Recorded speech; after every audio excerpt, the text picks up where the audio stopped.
ಸ್ವಾಮಿ ವಿವೇಕಾನಂದರು 1892 ಅಕ್ಟೋಬರ್ 16ರಂದು ಬೆಳಗಾವಿಗೆ ಬಂದು ತಲುಪ್ತಾರೆ ಕೊಲ್ಲಾಪುರದಿಂದ. ಇಡೀ ಭಾರತವನ್ನು ಸಂಚಾರ ಮಾಡ್ತಾ ಕೊಲ್ಲಾಪುರಿಗೆ ಬರ್ತಾರೆ. ಆ ಕೊಲ್ಲಾಪುರ ಮಹಾರಾಜರ ಕಾರ್ಯದರ್ಶಿಗಳು ಅವರಿಗೆ ಒಂದು ಲೆಟರ್ ಕೊಡ್ತಾರೆ. ಲೆಟರ್ ತಗೊಂಡು ಸ್ವಾಮಿ ವಿವೇಕಾನಂದ ಇದೇ ಮನೆಗೆ, ಸ್ವಾಮಿ ವಿವೇಕಾನಂದ ಸ್ಮಾರಕದ ಮನೆಗೆ, ಈ ಮನೆಯಲ್ಲಿ ಸದಾಶಿವ ಭಾಟೆ ಅಂತ ಒಬ್ಬ ವ್ಯಕ್ತಿ ಇರ್ತಾರೆ. ಅವರು ಅಡ್ವೊಕೇಟ್ ಆಗಿರ್ತಾರೆ.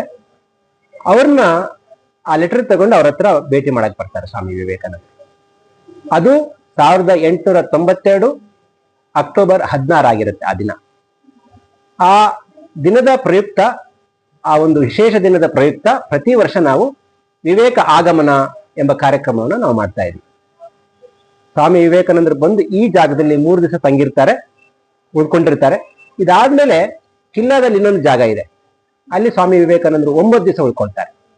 ಒಟ್ಟಿನಲ್ಲಿ ಸ್ವಾಮಿ ವಿವೇಕಾನಂದರು ಬೆಳಗಾವಿಗೆ ಬಂದು 12 ದಿವಸಗಳ ಕಾಲ ಬೆಳಗಾವಿಯಲ್ಲಿದ್ದು ಬೆಳಗಾವಿ ಈ ಪ್ರದೇಶವನ್ನು ಪಾವನಗೊಳಿಸಿದ್ದಾರೆ. ಸ್ವಾಮಿ ವಿವೇಕಾನಂದರನ್ನ ಅವ್ರ ವಿವೇಕಾನಂದರ ಬಗ್ಗೆ ಅವ್ರ ಗುರುಗಳು ಹೇಳ್ತಾ ಇದ್ರು, ಸಾಕ್ಷಾತ್ ಶಿವ ಆ ರೂಪದಲ್ಲಿ ಬಂದಿರೋದು, ವಿವೇಕಾನಂದರ ರೂಪದಲ್ಲಿ ಬಂದಿರೋದು. ಅದಕ್ಕೋಸ್ಕರ ಚಿಕಾಗೋಕ್ಕೆ ಹೋಗೋದಕ್ಕಿಂತ 11 ತಿಂಗಳ ಮುಂಚೆ ಸ್ವಾಮಿ ವಿವೇಕಾನಂದರು ಬೆಳಗಾವಿಯಲ್ಲಿರ್ತಾರೆ. ಚಿಕಾಗೋಕ್ಕೆ ಹೋದ್ಮೇಲೆ ಒಂದು ದೊಡ್ಡ ಕ್ರಾಂತಿ ಆಗುತ್ತೆ.